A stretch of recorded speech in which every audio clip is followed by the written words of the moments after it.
परिवार वालों के साथ रहते हो, हंसते हो, मित्रों के साथ हंसते हो, बतियाते हो, अचानक आपके मजाक के ऊपर जब वो बड़े बड़े मंत्र पढ़ने लगता है, तब आपको कैसा लगता है? अरे मजाक किया था इसने तो इज्जत ही उतार दी सबके सामने। क्लेश का युग चल रहा है, वहीं की संतानें यहां आ जाती हैं।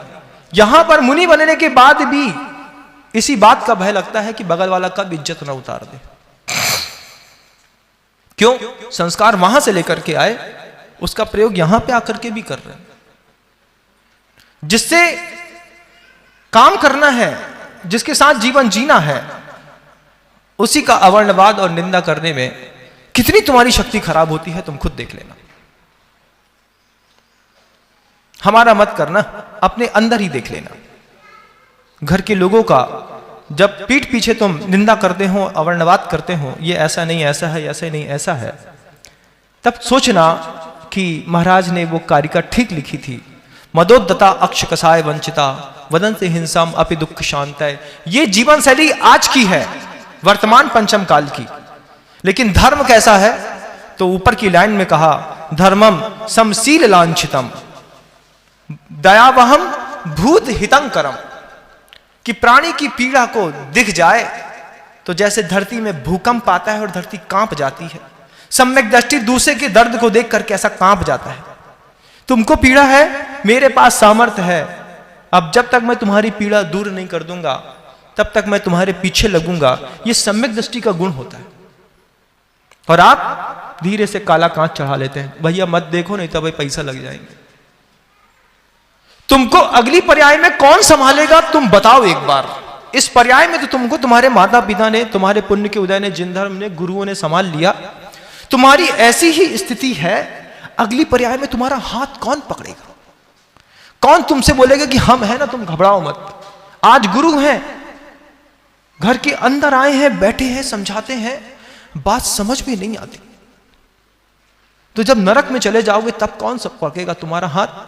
जब मच्छर बन करके उड़ोगे और किसी के जिस्म में बैठोगे तब कौन समझाएगा कि वो पापी है कि धर्मात्मा दिख रहा है, 1 मिनट में मार डालेगा? किसको पता है? जब त्रियंश की पर्याय में चले जाओगे, जिसको दूध पिलाते रहोगे वही धीरे से तुम्हारे गले में जब छुरा चलाएगा। मैंने देखा वो दृश्य, मुझे ऐसा लगा कि क्या बताऊं। एक जल्लाद गाय का दूध निकाल रहा है, कत्ल खाने के अंदर बाल्टी भरी है, पूरा दूध निकाल लिया। दूसरा उसके गले में धीरे से हाथ फेर रहा है, एक हाथ में वो तलवार पकड़ा हुआ है और गाय उस जल्लाद का हाथ चाट रही है कि ये मेरा रखवाला है। उस समय तुमको कौन बचाएगा? जब तुम अपने ही जल्लाद का हाथ चाटते रहोगे वो धीरे से तुम्हारी गर्दन उतार देगा। क्योंकि आज तुमने दूसरों की गर्दन उतरी सामग्री अपने मुंह में लगाई है, जब तुम्हारी गर्दन उतार करके कोई अपने मुंह में लगाएगा तब तुमको कौन संभालेगा? कोई मुनि महाराज आएंगे बचाने के लिए? नहीं आएंगे, कोई नहीं आएगा। बंधुओं, अपनी रक्षा खुद करनी पड़ती है, अपने आत्मा के परिणामों को खुद संभालना पड़ता है।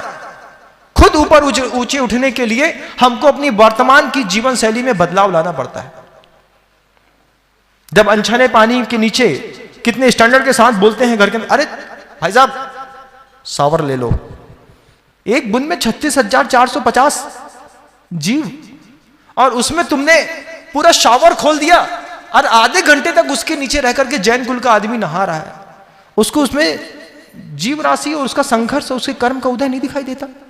तुमको नहीं लगता कि बाथरूम के अंदर भी एक छन्ना रख ले, एक बाल्टी पानी छान ले और छने बाल्टी के पानी से नहा करके अपने पर्याय को बचा ले? मजबूरी है तुम्हारी, ठीक है, मानते हैं, तुमको उसके बिना नहीं बनता, लेकिन मजबूरी का, किसी और की मजबूरी का फायदा उठाने के लिए तुमको किसने कहा? कैसे जब गीजर में तुम सीधे सीधे अनछना पानी डाल देते हो, सारे के सारे जंतु उबल जाते हैं। अदृश्य का ध्यान रखने की कला सिर्फ जैन दर्शन में है बंधुओं। सिर्फ एकमात्र जैन दर्शन में वो ताकत है कि जो दिखाई नहीं देता, वहां पर भी जीव की कल्पना करके तुमने उसकी भी रक्षा करने के पुरुषार्थ का बीड़ा उठाया था। तुमने संकल्प किया था इस बात का कि हम जैन हैं, हम अदृश्य का भी ध्यान रखेंगे। आज वो अदृश्य का ध्यान तुम कहां रखते हो? एक बार अपने अंतर्मन में टटोल सोचना, तुम्हारी जीवन शैली कितनी हिंसक हो गई है। क्या तुम अपने दुख की शांति के लिए इस तरीके की निरंतर हिंसा करते रहोगे? मृत्यु के अंतिम समय तक करते रहोगे तुम? कब तुम्हारी चेतना झंकृत होकर के और तुमको अपने आप को संभालेगी? ये तत्वार्थ सूत्र के पाठ करने से, सहस्त्र नाम का पाठ करने से पाप नहीं कटेंगे। भक्तांबर स्तोत्र का पाठ घर के अंदर रखने से तुम्हारे पाप नहीं कटने वाले, तुम्हारे पाप कटेंगे हिंसा का त्याग करने से। बात ताली बजाने की नहीं, बात अंतर में समझ जाने की है कि अगर तुम ये सोचते हो कि मैं सब करूंगा उसके बाद मंदिर जाऊंगा तो मेरा सब न्यूट्रल हो जाएगा, कोई कार्मिक अकाउंट न्यूट्रल होने वाला नहीं है। सबका फल भोगना पड़ेगा, सजा मिलेगी, बरोबर मिलेगी और भोगनी भी पड़ेगी। उस समय बचाएगा कौन?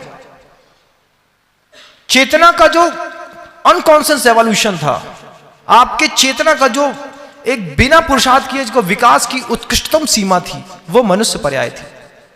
इसके बाद अब कॉन्शियस एवोल्यूशन की बात है। इसके बाद आपको चेतनात्मक विकास की प्रक्रिया की ओर अपने आप को लेकर के जानना पड़ेगा कि मैं बुद्धिपूर्वक अब विकास करूंगा, क्योंकि ये एक्सट्रीम है। इसके बाद सिर्फ पतन होता है। या तो तुम मच्छर बनोगे, मक्खी बनोगे, तिर्यंश बनोगे, नारकी बनोगे, इन्हीं गतियों में जाना है तुमको। ऊपर की और अच्छी पर्याय की बात भूल जाओ, क्योंकि बिना पुरुषार्थ किए जो सबसे अच्छा मिल सकता था वो यही था कि मनुष्य पर्याय के साथ जिन खुल।